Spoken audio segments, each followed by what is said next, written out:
Hello, hi friends, welcome back to my YouTube channel.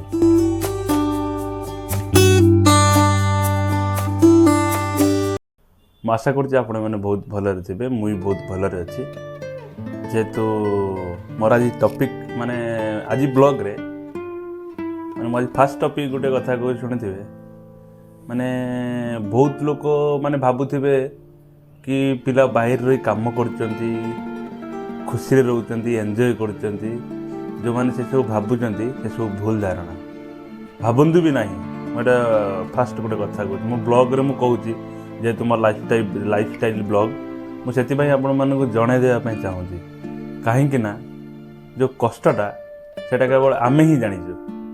ଦେଖ recently 2 ଦିନ ପୂର୍ବରୁ ମୁଁ ଆକ୍ଚୁଆଲି ବ୍ଲଗ୍ କରିବାର ମାନେ ହେଉଛି ସେଇ ଆମର ମାନେ ଏଇ ଟପିକ୍ ବିଷୟରେ ଫାର୍ଷ୍ଟ ହେଲା। ମାନେ 2 ଦିନ ପୂର୍ବରୁ ମାନେ ରାକ୍ଷୀ ପୂର୍ଣ୍ଣିମା ପଳେଇଗଲା 2 ଦିନ ପୂର୍ବରୁ, କିନ୍ତୁ ମୁଁ ଜାଣିପାରିଲି ନାହିଁ। ମୋ ଭଳିଆ ବି ବହୁତ ପିଲା ବି ଜାଣିପାରିନଥିବେ। ଯେଉଁମାନେ ବାହାରେ ରହୁଛନ୍ତି ସକାଳୁ ଉଠ ଡ୍ୟୁଟି ଯାଅ, ନହେଲେ ରାତି ଡ୍ୟୁଟି ନାଇଟ୍ ଡ୍ୟୁଟି ହେଲା, ନାଇଟ୍ ଡ୍ୟୁଟି କରି ଦିନରେ ଶୁଅ, ରାକ୍ଷୀ ପୂର୍ଣ୍ଣିମା ପଳେଇ ଯାଇଛି। କିନ୍ତୁ ଆମେ ଜାଣିପାରିଲୁ ପବିତ୍ର ରାକ୍ଷୀ ପୂର୍ଣ୍ଣିମା ଏତେ ବଡ଼ ଦିନ ଗୋଟେ ଆମେ ଯେଉଁ ଭାଇ ଭଉଣୀ ମାନେ ବାହାରେ ରହୁଛନ୍ତି ସେମାନେ ଜାଣିପାରୁନାହାନ୍ତି। ରାକ୍ଷୀ ପୂର୍ଣ୍ଣିମାରେ ମ୍ୟାକ୍ସିମମ୍ ଆମ ମାନେ ନର୍ଥ ସାଇଡ଼୍ରେ ମ୍ୟାକ୍ସିମମ୍ ଜାଗାରେ ଛୁଟି ରହେ, କିନ୍ତୁ ମାନେ ସାଉଥ୍ ଇଣ୍ଡିଆନ୍ ସାଇଡ଼୍ରେ ରାକ୍ଷୀ ପୂର୍ଣ୍ଣିମାରେ ଛୁଟି ନାହିଁ। ଫାର୍ଷ୍ଟ କଥା ହେଲା। ସେକେଣ୍ଡ ଗୋଟେ କଥା କହୁଛି, ମୋର ବି ଦୁଇ ଗୋଟେ ଭଉଣୀ ଅଛନ୍ତି।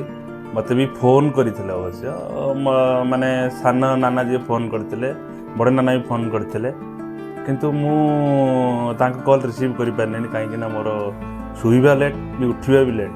ମୋବାଇଲ୍ ସାଇଲେଣ୍ଟ କରି ଶୋଇବି, ଉଠୁ 9:30 ପାଖାପାଖି ହେଇଯାଏ।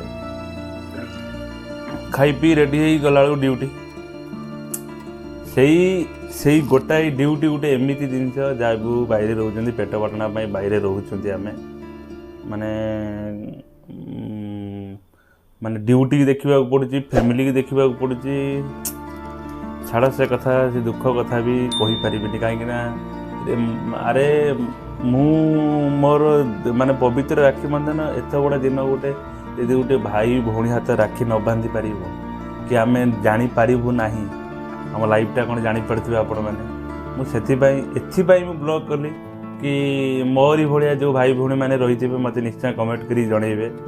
କାହିଁକିନା ସେ ଦୁଃଖ କେବଳ ଗୋଟେ ଯେଉଁ ଭଉଣୀ ପାଖରୁ ଭାଇ ଦୂରେଇକି ରହିଛି ସିଏ ଜାଣିଥିବ, ଆଉ ଯେଉଁ ଭଉଣୀ ପାଖରୁ ଭାଇଟେ ଦୂରେଇ ରଖିଛି ସିଏ କେବଳ ଜାଣିଥିବ ସେ ଦୁଃଖଟି। କାହିଁକିନା ଏ ଦୁଃଖ ମାନେ ରାକ୍ଷୀ ପୂର୍ଣ୍ଣିମା ଦିନ ଏ ଦୁଃଖ ଠାକୁରଙ୍କୁ ଡାକୁଛି କାହାକୁ ଏମିତି ନ ଦିଅନ୍ତୁ। ମୁଁ ଏଥିପାଇଁ ଭିଡ଼ିଓଟି ବନେଇଥିଲି। କିନ୍ତୁ ଯଦି ଭିଡ଼ିଓଟି ଭଲ ଲାଗିଥିବ ମୋ ଚ୍ୟାନେଲକୁ ସବସ୍କ୍ରାଇବ୍ ଆଣ୍ଡ ଲାଇକ୍ କରିବେ, ସେୟାର କରିବେ। ଜୟ ଜଗନ୍ନାଥ।